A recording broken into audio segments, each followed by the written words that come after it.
طريقة تحضير الهوت شوكليت من المشروبات اللذيذة جدا، هنعمله بطريقة جميلة جدا وطعم روعة أحلى من الجاهز. يلا نشوف الطريقة ونبدأ بسم الله.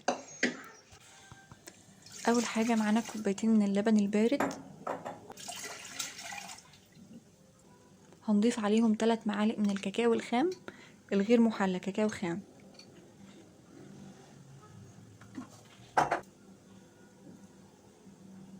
وهنضيف عليهم 3 معالق من السكر، والسكر حسب الرغبة، اللي عاوز يزود أو يقلل حسب الرغبة. 3 معالق يعني مظبوط.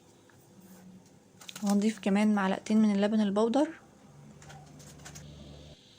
ونص معلقة من النشا، بتخلي القوام بتاعه تقيل شوية، ما يبقاش خفيف مية، بيبقى تقيل سنة كده. وهنضيف كمان كيس من الفانيليا، وهنقلب كل المكونات على البارد لحد ما تدوب تماما، بعدين هنرفعه على النار.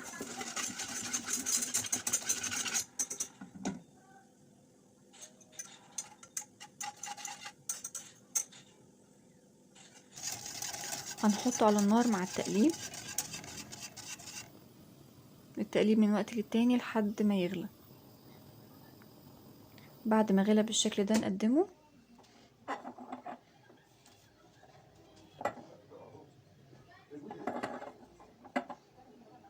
زي ما انتم شايفين القوام بتاعه تقيل شوية، مش خفيف مية، وطعمه جميل جدا. جربوه ان شاء الله يعجبكم. ممكن تزينوا الوش بأي حاجة موجودة عندكم، ممكن شوكولاتة،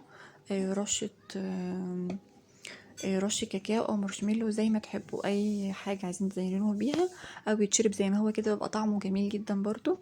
اتمنى الفيديو يكون عجبكم. لو عجبكم ما تنسوش اللايك والشير والاشتراك في القناة وفعلوا الجرس عشان يوصلكم كل جديد.